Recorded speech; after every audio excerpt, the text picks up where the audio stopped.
जब कोई न्यूजीलैंड का नाम लेता है तो जहन में क्या तस्वीर बनती है? शायद बहुत खूबसूरत पहाड़, हर तरफ भेड़ें, या फिर लॉर्ड ऑफ द रिंग्स की फिल्में।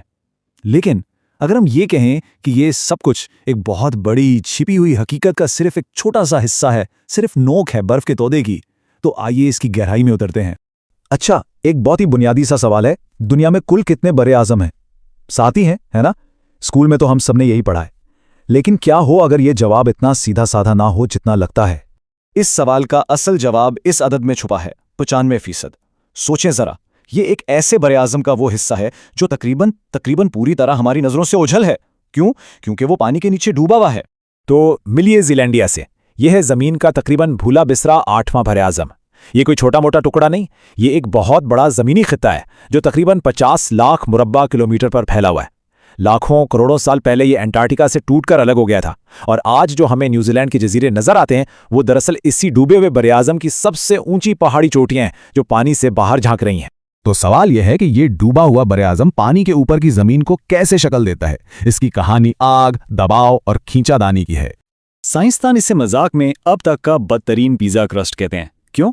क्योंकि जब ज़ीलैंडिया अलग हुआ तो इसकी बरेआज़मी परत यानी क्रस्ट को इतना खींचा गया कि वो पिज़्ज़ा के बेस की तरह पतली हो गई। इस खिंचाव की वजह से इसकी कसाफत बढ़ गई और वो ज़मीन के गर्म मैंटल पर तैर नहीं सकी और आखिरकार डूब गई। और जो हिस्सा नहीं डूबा, यानी आज का न्यूजीलैंड, वो भी कोई पुरसुकून जगह नहीं है। ये बहरुल अक़ियास के रिंग ऑफ फायर पर वाक़या है, एक ऐसी पट्टी जहां, सुनिए जरा, दुनिया के 90% ज़लज़ले आते हैं और 75% आतिश फशां फटते हैं। इसका नतीजा क्या निकलता है? न्यूजीलैंड में हर साल तकरीबन 20,000 ज़लज़ले आते हैं। हाँ, उनमें से ज़्यादातर तो महसूस भी नहीं होते, लेकिन ये इस बात का पक्का सबूत है कि ये ज़मीन मुसलसल हरकत में है, मुसलसल बेचैन है। और यही मुसलसल अर्जियाती हलचल कुछ ऐसी हैरतअंगेज जगहें भी बनाती है जिन पर यकीन करना मुश्किल हो। मिसाल के तौर पर हॉट वाटर बीच, जहां लोग साहिल की रेत में गड्ढा खोदकर अपना कुदरती गर्म पानी का स्पा बना लेते हैं। ऐसा इसलिए मुमकिन है क्योंकि नीचे जमीन की गहराइयों से गर्म मादनी पानी उबलकर ऊपर आ रहा होता है। अच्छा, अब जरा देखते हैं कि इस जोग्राफियाई तन्हाई ने वहां की जिंदगी पर क्या असर डाला है। ये समझें कि यह कुदरत का एक बहुत बड़ा अनोखा तजुर्बा था। जब न्यूजीलैंड बाकी दुनिया से अलग हुआ तो ये एक तरह की टाइम कैप्सूल बन गया। यहाँ मकामी जमीनी ममालिया नहीं है, सवाए चमगादड़ों के। कोई सांप नहीं, कोई खतरनाक जहरीले जानवर नहीं। इस खालीपन को पूरा करने के लिए कुदरत ने कुछ बहुत ही अजीबो गरीब मखलूक़ात को परवान चढ़ाया। यहाँ के कुछ सुपरस्टार्स से मिलिए। ये है काकापो, दुनिया का अकलौता तोता जो उड़ नहीं सकता। ये है जाइंट वीटा, एक ऐसा कीड़ा जो एक चिड़िया से भी ज्यादा वजनी हो सकता है। और ये है टुअटारा, एक ऐसा रेंगने वाला जानवर जिसकी नस्ल डायनासोर के जमाने से यानी 20 करोड़ साल से भी ज्यादा अरसे से ज्यों की त्यों चली आ रही है। और कभी कभी कुदरत शहरों पर भी अपना हक जमा लेती है। ओमारू शहर में एक पुरानी कान वीरान पड़ी थी, तो छोटे नीले पेंगुइन्स ने सोचा ये जगह तो बहुत अच्छी है और वहां कब्जा कर लिया। शहर की इंतजामिया ने उन्हें बाड़ लगाकर निकालने की कोशिश की, लेकिन पेंगुइन्स ने हार नहीं मानी। आखिरकार शहर को एहसास हुआ कि ये नन्हे काबिज़ीन दरअसल सयाहों के लिए एक बहुत बड़ी कशिश हैं और आज उन्हें वहां मुकम्मल तहफ़्फ़ुज़ हासिल है। अब जाहिर है, ऐसे मुनफरिद और चैलेंजिंग माहौल में रहने से वहां के लोगों की फितरत पर भी गहरा असर पड़ा है। ये उसूल तोड़ने वालों और मौजूदों की सरजमीन है। इससे बेहतर मिसाल और क्या होगी? क्राइस्टचर्च शहर ने बाकायदा तौर पर एक सरकारी जादूगर को नौकरी पर रखा हुआ था। हाँ, बिल्कुल सही सुना। अयान चैनल नामी ये शख्स अवामी मकामात पर तकरीरें करता था और इतना मकबूल हुआ कि शहर ने उसे जादूगरी की खिदमात फराहम करने के लिए सालाना तनख्वाह देना शुरू कर दी। और ये कोई 1-2 साल की बात नहीं, ये मुआहदा कई दहाइयों तक चला।